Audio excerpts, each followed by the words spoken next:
এই দরিদ্র জান্নাতে যাবে যে সালাত আদায় করে না, সিয়াম পালন করে না। ও সারা দিন কাজ করলে খেতেই পারে, জমি কিনতে পারে না, জায়গা কিনতে পারে না, ঘর করতে পারে না, বাড়ি করতে পারে না, কোথাও গিয়ে দাওয়াত খেয়ে 1000 টাকা দিতেও পারে না, কেউ ওকে তাই দাওয়াতও দেয় না। ও সারা দিন সিগারেট খায়, রোজা ভাঙে, হালকা কিছু সিগারেট, হালকা কটা ভাত খেয়ে বলে যে রিক্সা চালাই, বলে যে মাঠে কাজ করি। লা হাওলা ওয়ালা কুওয়াতা ইল্লা বিল্লাহ। ও তুমি মুসলমান শুনো, সিয়াম এটা ফরজ প্রত্যেক মুসলমান নারী এবং পুরুষের জন্য। মহিলারা তাদের বিশেষ কিছু কারণে তারা রোজা থাকবে না, পরে আবার কাজা করে নিতে হবে, এ পূরণ করে দিতে হবে। জেনে নাও বেতাকাবাসী, জেনে নাও আমার ভাইয়েরা, যেই রোজাকে তুমি ভাঙছো রমাদান মাসের, তুমি জেনে নাও এটা সাধারণ কিছু না। রাসূল সাল্লাল্লাহু আলাইহি ওয়াসাল্লাম বলেছে, একটা রমজানের রোজা যে ভাঙলো ইচ্ছা করে কোনো কারণ ছাড়া, এই লোক রমজানের পরে লাগাতার না, থেমে থেমে না, লাগাতার একটার বদলে 2 মাস রোজা পালন করতে হবে। ভাবা যায় এটা কি? তুমি একটু ভাবো, রমজান মাসের একটা রোজা ভাঙলে রমজানের পরে একটার বদলে কাফারা হচ্ছে লাগাতার 2 মাস সিয়াম। এরপরে এটা গেল জরিমানা, এটা গেল কি? এটা গেল জরিমানা। এরপরেও তোমার মাপ চেয়ে নিতে হবে রোজা যে ভাঙছো বিনা কারণে। তাওবা ইস্তিগফার, আল্লাহর কাছে ক্ষমা চেয়ে নিতে হবে রোজা ভাঙার কারণে। মানে একটা রোজা ভাঙার কারণে 2 মাস রোজা থাকলো যথেষ্ট, কি বাকি আছে? মাপ চেয়ে নিতে হবে। এবার মাপ পাইছো না পাইছো এটা কে জানে? তাহলে যেই রোজা আমরা ভাঙি এটার একটার বদলে কাফারা কত মাস রোজা? এটা কি মানে ভাঙে ভেঙে রাখা যাবে নাকি লাগাতার? আল্লাহু আকবার। শোনো শোনো বেতাকাবাসী, আমার ভাইয়েরা, যারা তোমরা ঈমান এনেছো রবের প্রতি, রব তোমাদের বলছে, ইয়া আইয়ুহাল্লাযীনা আমানু কুতিবা আলাইকুমুস সিয়ামু কামা কুতিবা আলাল্লাযীনা মিন ক্বাবলিকুম লাআল্লাকুম তাত্তাকুন।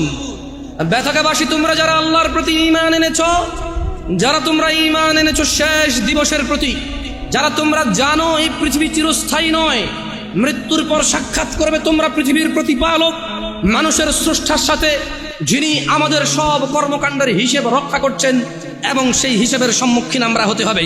তিনি বলছেন, হে তোমরা যারা ঈমান এনেছো, কুতিবা আলাইকুমুস সিয়াম, তোমাদের উপর রোজাকে ফরজ করা হয়েছে, তোমাদের উপর রোজাকে অনিবার্য করা হয়েছে, তোমাদের উপর রোজাকে করতেই হবে বলে করা হয়েছে। কেউ এটা থেকে পার পাবে না।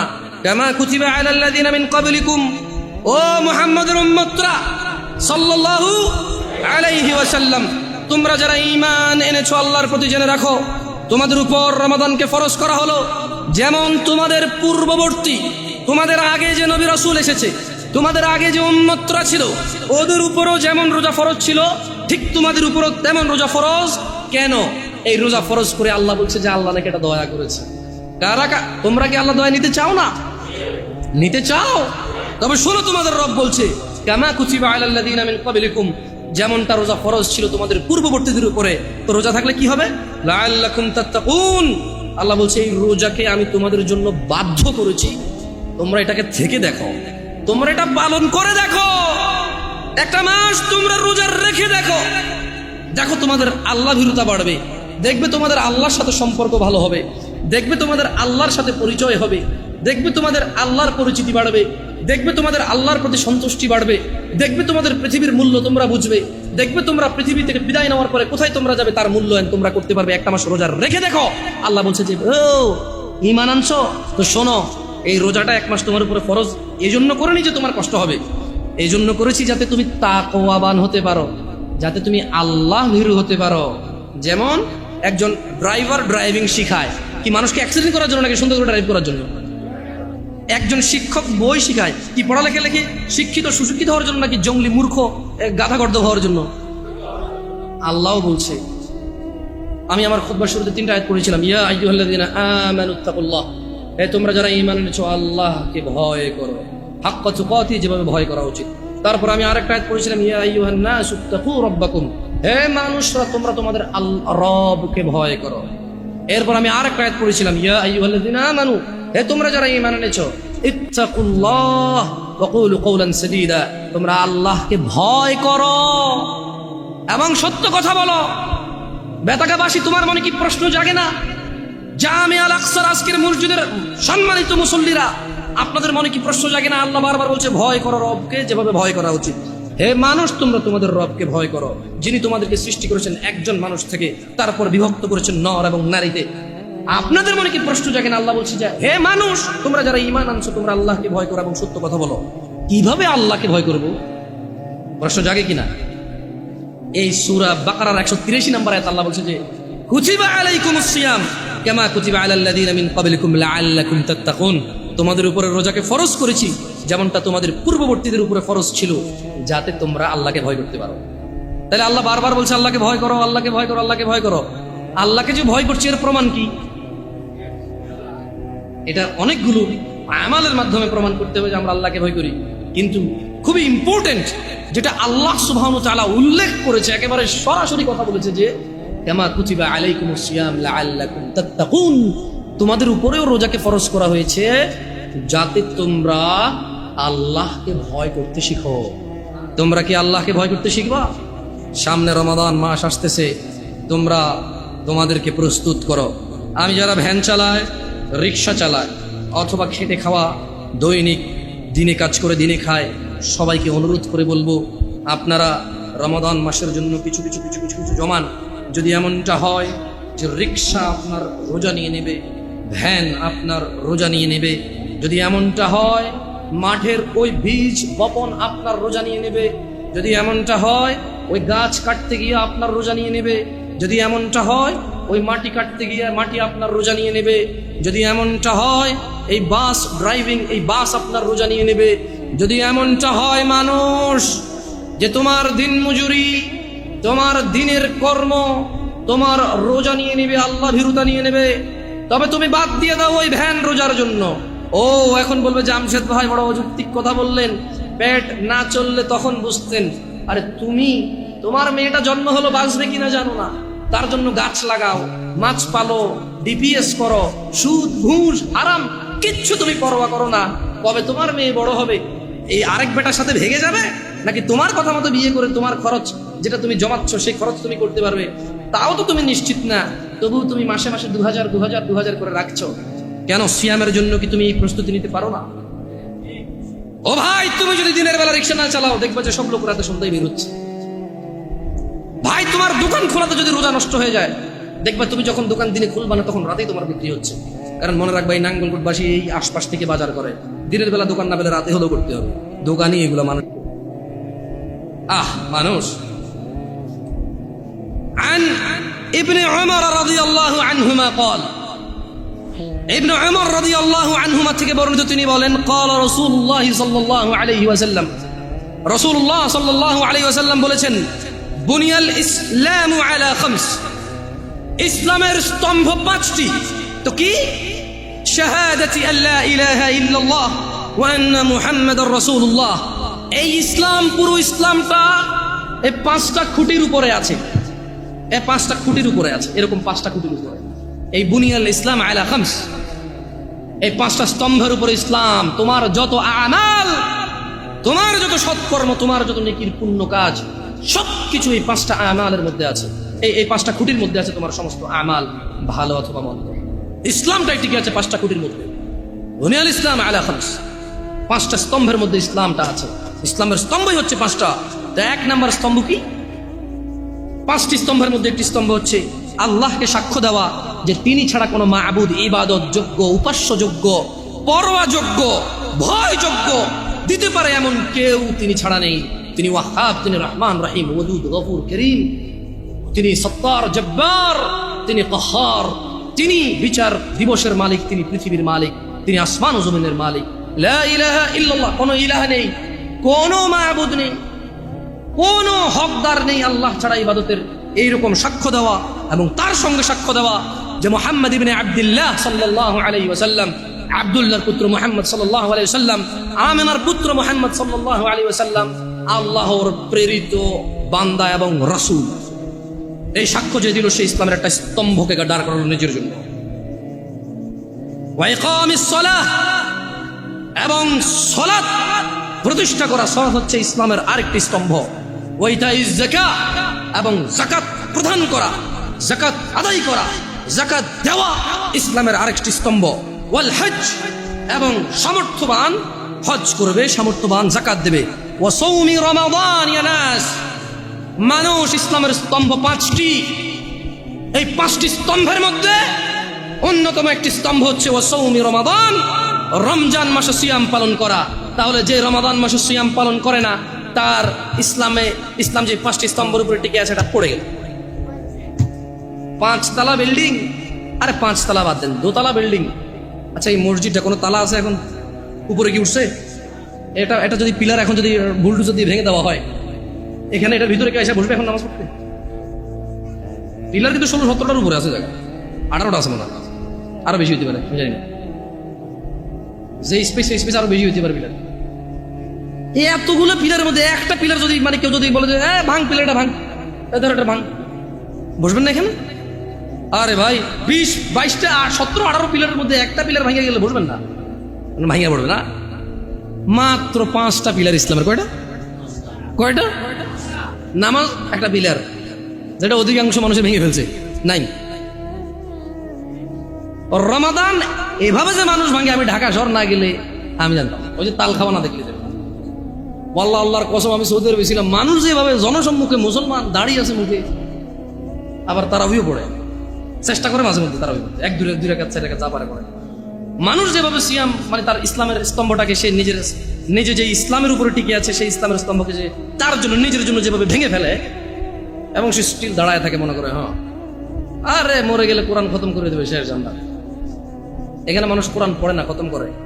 শোনো বেতাগা জামে আল আকসার মুসল্লিরা, যারা তোমরা আজকে দূর দূরান্ত থেকে এসেছো, তোমরা জেনে রাখো, আন জাবির রাদিয়াল্লাহু আনহু, জাবির রাদিয়াল্লাহু আনহু থেকে বর্ণিত, তিনি বলেন, আন্না রাজুলান সাআলা রাসূলুল্লাহ সাল্লাল্লাহু আলাইহি ওয়াসাল্লাম ফাকাল, একজন ব্যক্তি রাসূল সাল্লাল্লাহু আলাইহি ওয়াসাল্লামের কাছে জিজ্ঞাসা করে বলল, আরাআইতা ইযা সাল্লাইতুস সালাওয়াতিল মাকতুবাত ওয়া সামতু রমাদান, বলল যে আমি যদি শুধু ফরজ নামাজ পড়ি। একজন লোক রাসূল সাল্লাল্লাহু আলাইহি ওয়াসাল্লামের কাছে এসে বলল যে ইয়া রাসূলুল্লাহ, আমি যদি শুধু ফরজ নামাজ, মানে যে খুঁটি, ফরজ নামাজ হচ্ছে কি স্তম্ভ, ফরজ নামাজ কি? এই লোকটা বলছে যে আমি দিনে শুধু 17 রাকাত নামাজ পড়বো। সে ভিতির পড়বে এমনটা বলেনি, নফল এগুলা বললে আপনারাও কি ছেড়ে দিবেন নাকি ভিতির নফল? আমি মনে হয় নফল আর ভিতি ছেড়ে দেওয়ার জন্য বলতেছি, ঠিক না? বহুত খারাপ এই হুজুর, ঠিক না? এই যে ইউটিউবে বলে লিখবে তো কি খারাপ হুজুর। আমি ভাই হ্যালো, এটা বেনামাজিদেরকে বলতেছি, যারা নামাজ পড়ে না, তাদের নামাজটা তাদেরকে পরিচয় করাই দিচ্ছি। আর ও যখন 17 রাকাত নামাজ পড়বে, ও নিজেই উইতির পড়বে, সুন্নাহ পড়বে, নফল পড়বে, আলহামদুলিল্লাহ।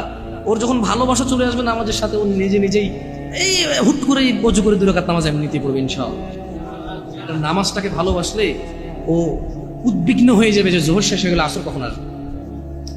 ওর পীড়া যন্ত্রণা শুরু হয়ে যাবে, আসর হয়ে গেল, কি রে 5:30 বাজে আজান দেয় না, কি রে আজান আসছে কটা বাজে, 3 মিনিট পেয়ে। আমি দেখছি মানুষ, আপনারা দেখছেন কি না? মানে হাঁটতেছি বলো যে কি রে 5:30 বাজে আজান দেয় নাকি দিয়ে দিছে। আমরা ওই ঘুরতে গেলাম আর কি, আমাদের এদিকে এলাকায়, যাক নাম বললাম না, আছে এখানে মসজিদে উপস্থিত আছে মাশাআল্লাহ।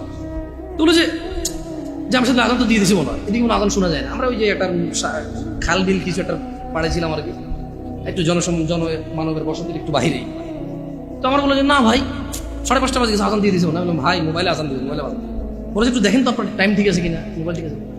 আমি দেখেছি ওর উদ্বিগ্নতা সলাতের জন্য। একসাথে আসর আদায় করেছিলাম, আমরা 3-4 জন ছিলাম। এই 3-4 জনের মধ্যে একজন পেরেশান হয়ে গেছে, 5:30 বাজে গেছে, মাগরিব আজান দেয়নি এখনো। দিন ছোট ছিল, 5:20-25 যখন আজান হয় তখন।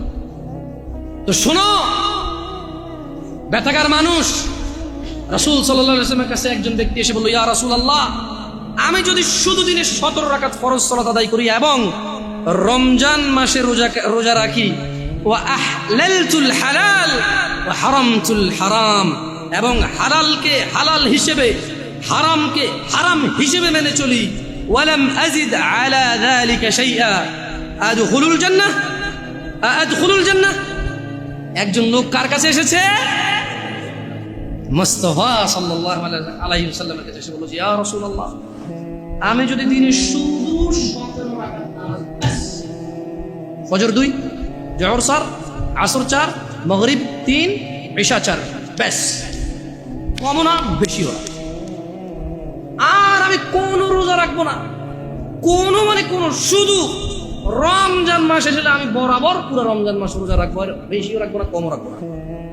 এবং ইয়া রাসূলুল্লাহ ওয়া আহলালতুল হালাল, আল্লাহ যেটাকে হালাল বলেছে আমি কোনোদিনও তার বিরুদ্ধে যাব না। আমি এটাকে হালাল বলবো, এটাকে গ্রহণ করব, এটাকে পবিত্র মনে করব, এটাকে নিতে আমি আনন্দ অনুভব করব। ওয়া হারামতুল হারাম, এবং আল্লাহ যেটাকে হারাম করেছে আমি তা কখনো গ্রহণ করব না, আমি সেটাকে হারাম বলবো। চাই যাই হোক, পুরো পৃথিবীর মানুষ যুক্তি দিক, পুরো পৃথিবীর মানুষ বুদ্ধি দিক, পুরো পৃথিবীর মানুষ আবেগ দিক, পুরো পৃথিবীর মানুষ পালন করুক, ইয়া রাসূলুল্লাহ ওয়া আহলালতুল হালাল ওয়া হারামতুল হারাম, আমি হালালকে হালাল মনে করব, ঘৃণা করব না। ওয়া হারামতুল হারাম, যেটা আল্লাহ দেয়নি, যেটা আল্লাহ আদেশ করেনি, সেটাকে আমি হারাম মনে করব। ওয়ালাম আযিদ আলা যালিক, আমি এর চেয়ে কোনো কিছুই বৃদ্ধি করব না। ওয়ালাম আযিদ আলা যালিকা শাইআ, আমি এই রমজান মাস ছাড়া রোজা রাখবো না, দিনে 17 রাকাত নামাজ ছাড়া নামাজ পড়বো না। আল্লাহ যেটাকে হালাল বলছে তাকেই হালাল বলবো, আল্লাহ যেটাকে হারাম বলছে তাকেই হারাম বলবো, এবং এর বেশি কিছু আমি করব না। আদখুলুল জান্নাহ ইয়া রাসূলুল্লাহ, আমি যদি আল্লাহর হালালকে হালাল বলি, আল্লাহর হারামকে হারাম বলি, শুধু 17 রাকাত নামাজ পড়ি, রমজান মাসে শুধু যদি পুরো মাস রোজা রাখি, আমি কি জান্নাতে প্রবেশ করব ইয়া রাসূলুল্লাহ? قال محمد بن عبد الله صلى الله عليه وسلم رحمة للعالمين إمام الأنبياء إمام المرسلين صلى الله عليه وسلم, তিনি বললেন নাম, হ্যাঁ। قال والله لا أزيد على ذلك شيئا, ওই ব্যক্তি বলল আল্লাহর কসম, আমি দিনে 70 রাকাত নামাজ, রমজান মাসের রোজা, আল্লাহর হালালকে হালাল, আল্লাহর হারামকে হারাম, এর বাহিরে কোনো কিছুই বৃদ্ধি করবো না। সহিহ মুসলিমের হাদিস। আল্লাহর নবী বলেছে ও জান্নাতে যাবে যদি সে এটা করে, সে যে যা বলেছে। দিনী ভাইরা, যারা আপনারা কঠোর পরিশ্রম করেন, আমি বলি কি, শুরু করেন দিনে 17 রাকাত সালাত দিয়ে শুরু করেন। হাইয়া আলাস সালাহ বললে মসজিদে চলে আসেন। ওয়াল্লাহি সালাত কঠিন কিছু নয়। বেতাগার মানুষ, তোমাদেরকে ছোট্ট একটা উদাহরণ দিই, যদিও খুতবাটা আসলে খুতবা তো টাইমটা নির্ধারিত, ইনশাআল্লাহ এর মধ্যে শেষ করার চেষ্টা করবো সর্বোচ্চ। বেতাগার মানুষ, তোমরা যারা নামাজ আদায় করো না, নামাজ কঠিন কিছু তো নয়। আমি তোমাকে কি নামাজের একটা নমুনা বলবো? দেখো নামাজ কি জিনিস। আল্লাহু আকবার বললে, তুমি সানা পড়লে, আউযু বিল্লাহ পড়লে, বিসমিল্লাহ পড়লে, আলহামদুলিল্লাহি রাব্বিল আলামিন মানে সূরা ফাতিহা পড়লে, সঙ্গে যে কোনো একটা সূরা হইলেই হলো, সঙ্গে যে কোনো সূরার বড় একটা আয়াত হইলে হইলো, অথবা ছোট ছোট 3টা আয়াত হলে চলবে। আমি কি তোমাকে ছোট 3টা আয়াত পড়ে শোনাবো? আউযু বিল্লাহি মিনাশ শাইতানির রাজীম, ওয়াল মুরসালাতি উরফা ফাল আসিফাতি আসফা, 2 আয়াত হয়ে গেছে। আল্লাহু আকবার, এরকম ছোট 3টা আয়াত পড়লেই হলো। কুল হুয়াল্লাহু আহাদ আল্লাহুস সামাদ লাম ইয়ালিদ ওয়া লাম ইউলাদ ওয়া লাম ইয়াকুল লাহু কুফুয়ান আহাদ। তো জামশেদ ভাই, নামাজ সহজ কিভাবে? আমি তো শুধু আলহামদুলিল্লাহ সূরা পারি আর কুলহুল্লাহ পারি, আর কিছু এখন পারি না। তো ঠিক আছে, তুমি প্রথম রাকাতে আলহামদুলিল্লাহ সূরা পড়ো, রুকুতে যাও। আচ্ছা, প্রথম রাকাতের রুকুতে সুবহান রাব্বিয়াল আযীম, সুবহান রাব্বিয়াল আযীম, সুবহান রাব্বিয়াল আযীম। দ্বিতীয় রাকাতের রুকুতে কি অন্য কিছু? সেম। আসলে কি প্রথম রাকাতে যেটা পড়ছি ওটাই, যদি 3 নম্বর রাকাত হয় তাইলে আল্লাহ 3 নম্বর রাকাতেও রুকুতে সেম, ভিন্ন কিছু না। তো খুব কঠিন কিছু মনে হচ্ছে না, ঠিক না? একটা মুখস্থ করতে পারলেই হলো। আচ্ছা, চতুর্থ রাকাতের রুকুতে কি করবো? সেম। আরে না, এখানে অনেকে সালাত আদায় করে না, বলে যে কঠিন, আমি সালাত করতে জানি না। ইয়া বেতাকাবাসী, মাররা সাহেল, একদম সহজ, ওয়াল্লাহি একদম সহজ। এই প্রথম রাকাতের রুকুতে সুবহান রাব্বিয়াল আযীম, সুবহান রাব্বিয়াল আযীম, সুবহান রাব্বিয়াল আযীম। দ্বিতীয় রাকাতেও সেম, তৃতীয় রাকাতেও সেম, চতুর্থ রাকাতেও সেম। মজার কথা হলো, ফরজ নামাজেও সেম, সুন্নত নামাজেও সেম, নফল নামাজেও সেম নাকি?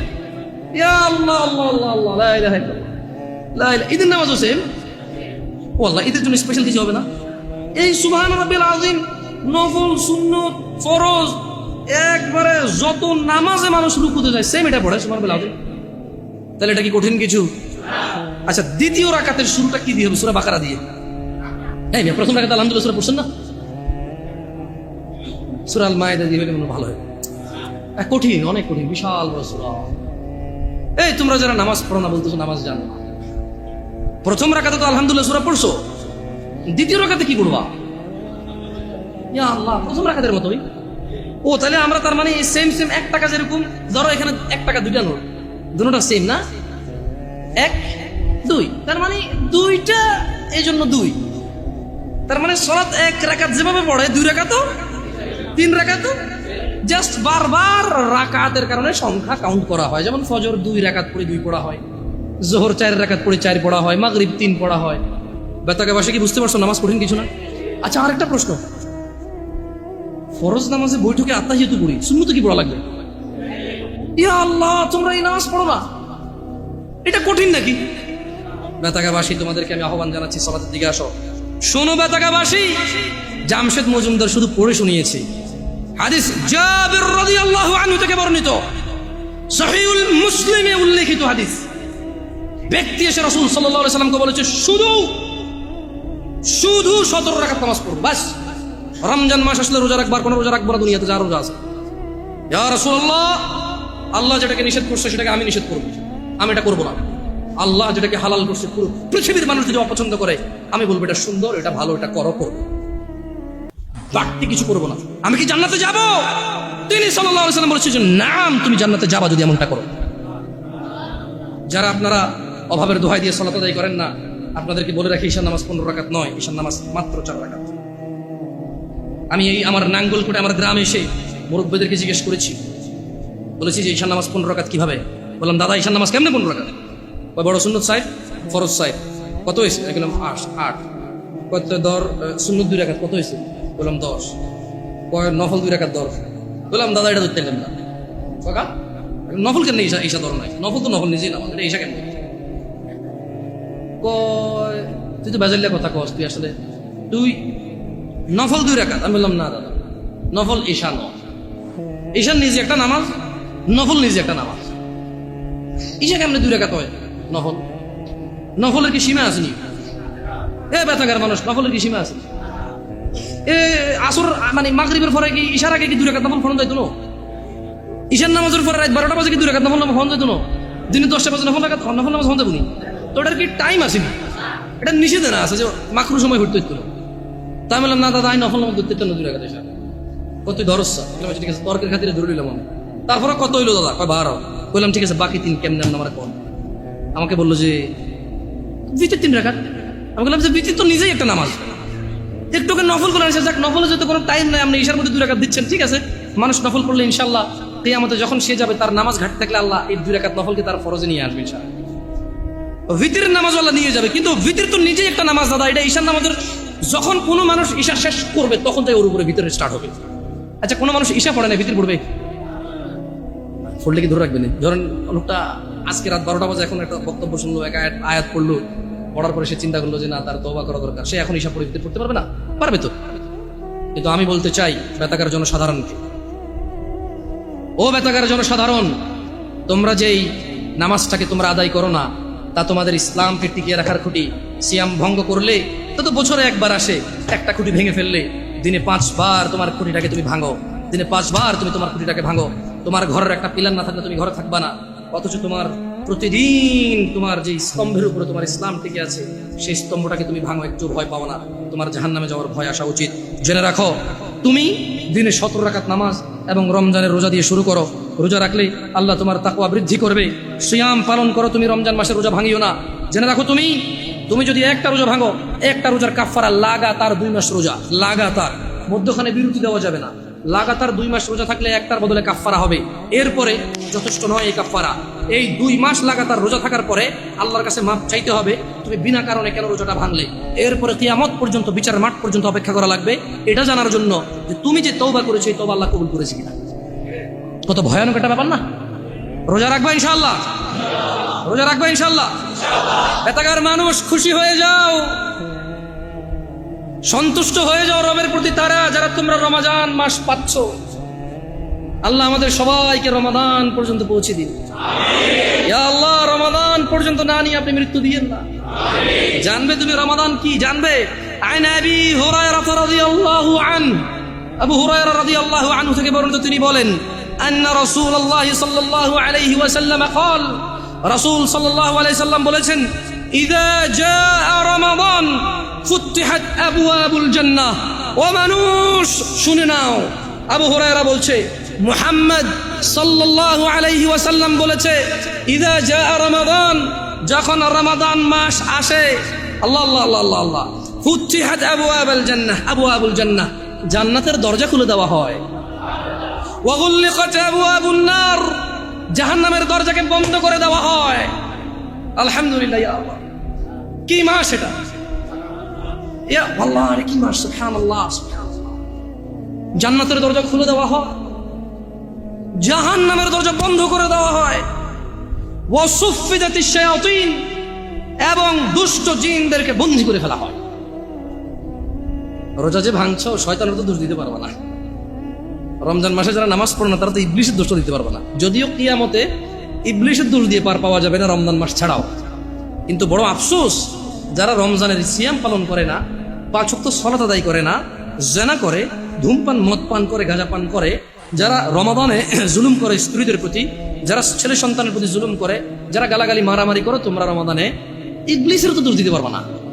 তাহলে মেনে নাও, মিনাল জিন্নাতি ওয়ান নাস, শয়তান দুই রকম, একটা মানুষ শয়তান, একটা জিন শয়তান।